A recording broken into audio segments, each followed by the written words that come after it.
untuk menuju ke rapat Pokja pada tanggal yang direncanakan, bila tidak berubah schedule-nya, tanggal 25 sampai 27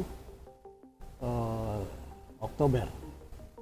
Sehingga hari ini kami mengumpulkan teman-teman dari CDK, dari KPH yang ada di wilayah Papua Barat Daya, bahkan ada kelompok masyarakat adat, dalam hal ini para pemuda Malang Karta, yang kami ajak untuk mempresentasikan perjuangan mereka terkait hutan adat.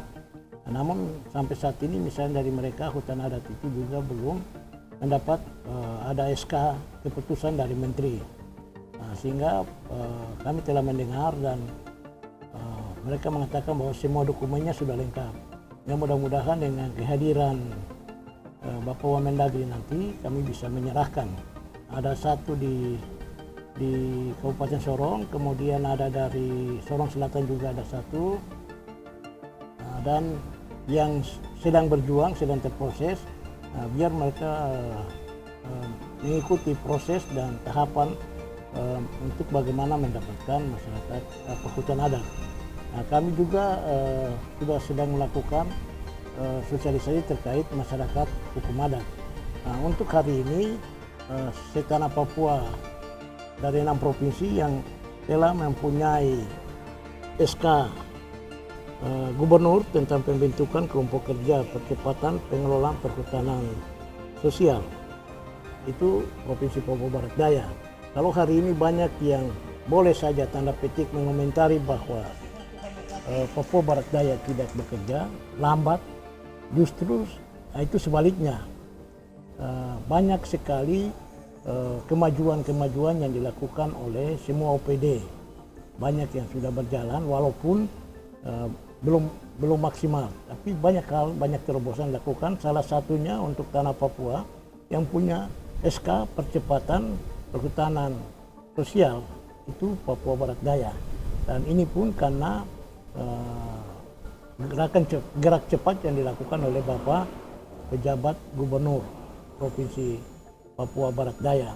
Sehingga hari ini kami ingin menampung aspirasi, isu-isu, masalah, kendala, tantangan dan peluang. Misalnya perhutanan sosial itu ada hutan adat, ada hutan kemasyarakatan, tanaman rakyat, dan ada 5 skema polanya.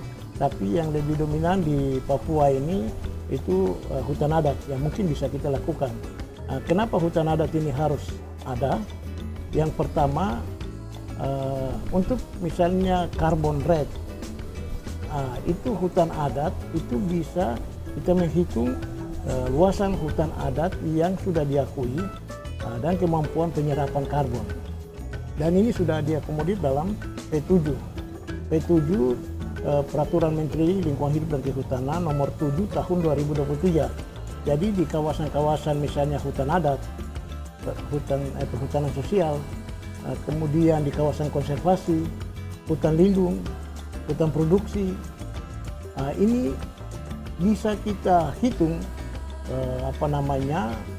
karbon yang ada. Kemampuan Papua Barat Daya dalam menyerap karbon, misalnya menyimpan karbon untuk mencegah perubahan iklim, pemanasan iklim, dan ini kita bisa hitung dia, kemudian kita komplain ke pusat untuk dana insentif. Mekanismenya memang agak panjang, tapi kita harus mengikuti alur proses yang ada. Sehingga hari ini kami menampung, ingin mendengar saran masukan, sehingga pada saat rakor Pokja yang dihadiri oleh Bapak Wamendagri, kita tidak perlu lagi bicara banyak. Jadi kita dapat menyampaikan 1-2 kalimat dan kita melaporkan inilah persoalan perhutanan sosial yang ada di Papua Barat Daya. Menjawab permasalahan masyarakat adat khususnya itu melalui skema perhutanan sosial.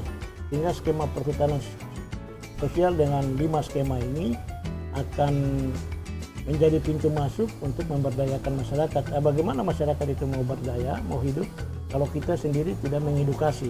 Ya, kita harus terus mengedukasi secara berjenjang, terstruktur dan berkelanjutan, sehingga mindset masyarakat itu bisa berubah, Ketika kita bilang mereka jaga hutan, mereka tahu manfaat hutan itu bagi mereka, tapi juga bagi kita semua.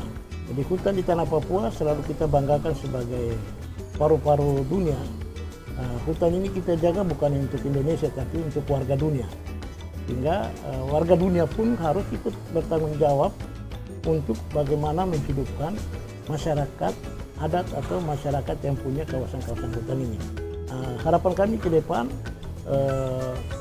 semua daerah yang ada di Papua Barat Daya ini harus memiliki payung hukum terkait peraturan daerah, misalnya peraturan daerah terkait masyarakat hukum adat.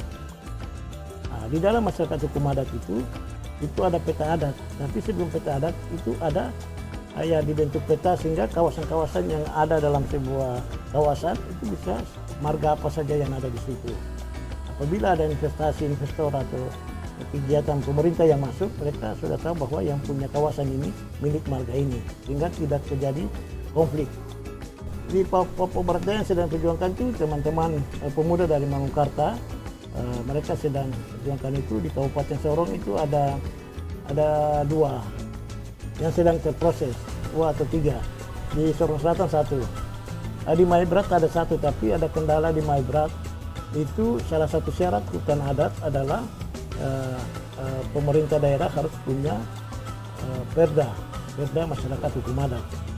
Nah, itu salah satu syarat yang harus dipenuhi. Jadi kami juga berharap kepada kabupaten kota yang sudah ada itu Sorong Selatan, Kabupaten Sorong dan Tamro yang punya perda.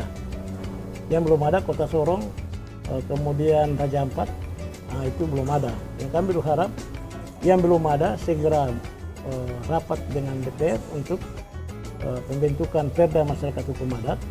Tapi yang sudah ada perda itu tidak hanya menjadi kebanggaan, tapi harus ditindaklanjuti dengan membuat perda atau peta masyarakat hukum adat, petanya, dan memfasilitasi masyarakat hukum adat dianggarkan, dananya dianggarkan, bukan hanya perda begitu itu, tapi masyarakat hukum adat ini kita edukasi mereka, anggarkan mereka sehingga mereka ke depan tuh menjadi tuan di negeri sendiri. Kalau tidak, pembangunan yang begitu cepat kita tidak siapkan masyarakat adat, maka masyarakat adat ini akan ribut dan komplain. Dan di negara-negara maju lainnya yang masyarakat adatnya terpinggirkan, itu mereka selalu aksi demo. Demo sebagai pelampiasan karena kesalahan kita juga dalam tidak menyiapkan infrastruktur masyarakat adat ini dengan baik. Jadi kami di Dinas Lingkungan Hidup dan Kehutanan itu ada masyarakat hukum adat dan ada hutan adat. Jadi 2 ini itu komponen aturannya ada, tinggal kami lakukan sosialisasi, edukasi, dan kami akan berjuang untuk minimal mungkin di Papua Barat Daya ada pergub terkait masyarakat hukum adat. Bagaimana mekanisme pengelolaan pergub, langkah-langkah pembuatan masyarakat hukum adat. Kemudian peta adat. Peta adat ini bukan nanti pemerintah daerah yang tetapkan, itu dari pusat dan dari badan badan GIS ya itu yang akan menetapkan peta. Jadi tidak sembarang.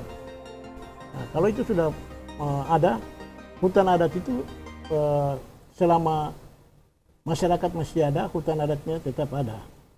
Perhutanan sosial, Papua Barat